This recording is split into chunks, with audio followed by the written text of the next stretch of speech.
ಆದಿತ್ಯ ರಾಜ capital private limited ಮೇಲಿನ ದಾಳಿ ಅಂತ್ಯವಾಗಿದೆ. ಬೆಳಗಾವಿಯ ಭಾಗ್ಯ ನಗರದಲ್ಲಿನ ಕಂಪನಿ ಮೇಲೆ ದಾಳಿಯನ್ನು ನಡೆಸಲಾಗಿತ್ತು.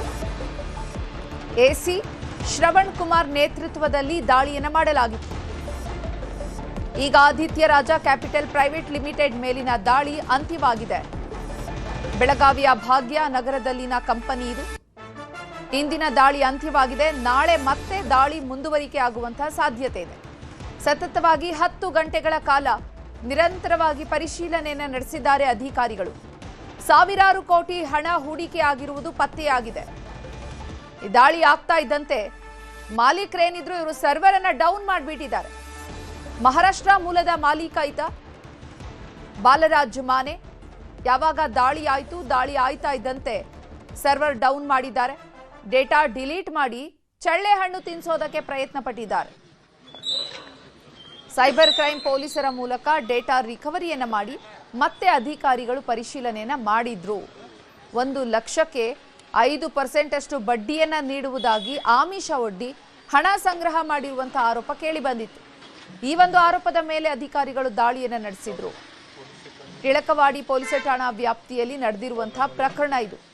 ಆದಿತ್ಯ ರಾಜ ಕ್ಯಾಪಿಟಲ್ ಪ್ರೈವೇಟ್ ಲಿಮಿಟೆಡ್ ಮೇಲಿನ ದಾಳಿ ಅಂತ್ಯವಾಗಿದೆ.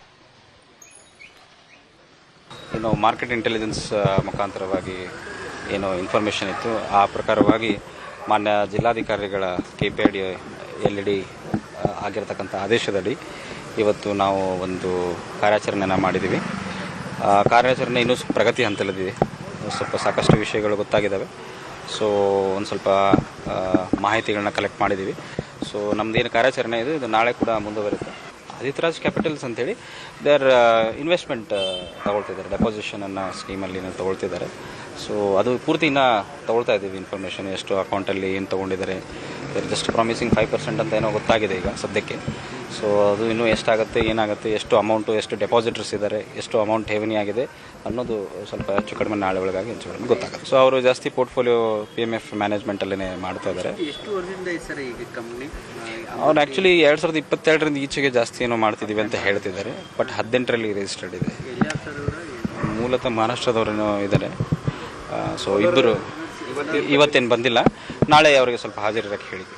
ಇನ್ನು ಮಾರ್ಕೆಟ್ ಇಂಟೆಲಿಜೆನ್ಸ್ ಮುಖಾಂತರವಾಗಿ ಇನ್ನು ಈ ಬಗ್ಗೆ ಹೆಚ್ಚಿನ ಮಾಹಿತಿಯನ್ನು ನೀಡ್ತಾರೆ ನಮ್ಮ ಪ್ರತಿನಿಧಿ ಚಂದ್ರಕಾಂತ್ ಸುಗಂಧಿ. ದೂರವಾಣಿ ಸಂಪರ್ಕದಲ್ಲಿದ್ದಾರೆ. ಚಂದ್ರಕಾಂತ್ ಸುಗಂಧಿ, ಆದಿತ್ಯ ರಾಜ ಕ್ಯಾಪಿಟಲ್ ಪ್ರೈವೇಟ್ ಲಿಮಿಟೆಡ್ ಮೇಲೆ ದಾಳಿ ಮಾಡಲಿಕ್ಕೆ ಯಾವ ಲಿಂಕ್ ಮೇಲೆ ದಾಳಿಯನ್ನ ಮಾಡಿದ್ರು? ದಾಳಿ ಮಾಡಿದಂತಹ ಸಂದರ್ಭದಲ್ಲಿ ಏನೆಲ್ಲ ಇನ್ಫಾರ್ಮೇಶನ್ ಸಿಕ್ಕಿದೆ? ಚೈತ್ರ ಹರೀಶ್, ಬೆಳಗಾವಿಯಲ್ಲಿ ಈ ರೀತಿ ಯಾರು ಹೆಚ್ಚಿಗೆ ಬಡ್ಡಿ ಹಣ ಕೊಡ್ತೀನಿ ಅಂತ ಹೇಳಿ ಠೇವಣಿಯನ್ನು ಸಂಗ್ರಹ ಮಾಡ್ತಾರೆ, ಅವರ ಮೇಲೆ ಈಗ ಬೆಳಗಾವಿ ಪೊಲೀಸರು ಮತ್ತು ಏನು DC ನೇತೃತ್ವದಲ್ಲಿ ಒಂದು ಕಾರ್ಯಾಚರಣೆ ನಡೀತದೆ. ಇಲ್ಲಿ ಒಂದು ಸಮಿತಿಯನ್ನ ಮಾಡಿಕೊಂಡು ಎಲ್ಲೆಲ್ಲಿ ಈ ರೀತಿ ನಡೀತೆ ಮಾರ್ಕೆಟ್ ಇಂಟೆಲಿಜೆನ್ಸಿಯನ್ನು ಸಂಗ್ರಹಿಸಿ ಅವರ ಮೇಲೆ ದಾಳಿಯನ್ನು ಮಾಡ್ತಕ್ಕಂಥದ್ದು. ಮೇ 14ರಂದು ಬೆಳಗಾವಿಯ ಶಿವಮ್ ಅಸೋಸಿಯೇಟ್ ಮೇಲೆ ದಾಳಿ ಮಾಡಲಾಗಿತ್ತು. ಬಳಿಕ ಶಿವಮ್ ಅಸೋಸಿಯೇಟ್ ಮಾಲಕ ಶಿವಾನಂದ್ ನೀಲಣ್ಣ ಅವರು ಬಂಧಿಸಿ ಜೈಲಿಗೆ ಕಳಿಸಲಾಗಿರ್ತಕ್ಕಂಥದ್ದು. ಈಗ ಇವತ್ತು ಬೆಳಿಗ್ಗೆ ಏನು ಟಿಳಕವಾಡಿಯ ಏನು ಭಾಗ್ಯನಗರದ 5ನೇ ಕ್ರಾಸ್ ನಲ್ಲಿರುವಂತಹ ಈ ಒಂದು Aditya Raj capital private limited ಮೇಲೆ ಎಸಿ ಶ್ರವಣ್ ನಾಯಕ್ ಸೇರಿದಂತೆ ಪೊಲೀಸ್ ಮತ್ತು ಸಹಕಾರಿ ಇಲಾಖೆ ಅಧಿಕಾರಿಗಳು ದಾಳಿ ಮಾಡಿದ್ದಾರೆ. ಸತತ 11 ಗಂಟೆಗಳ ಕಾಲ ವಿಚಾರಣೆಯನ್ನ ನಡೆಸಲಾಗಿರ್ತಕ್ಕಂಥದ್ದು. ಆದ್ರೆ ಈ ಒಂದು ಹಣ ಏನು ಸಂಗ್ರಹ ಮಾಡಿದ್ದಾರೆ, ಇವರು ಕೋಟ್ಯಾಂತರ ರೂಪಾಯಿ ಹಣವನ್ನ ಸಂಗ್ರಹ ಮಾಡಿದ್ದಾರೆ.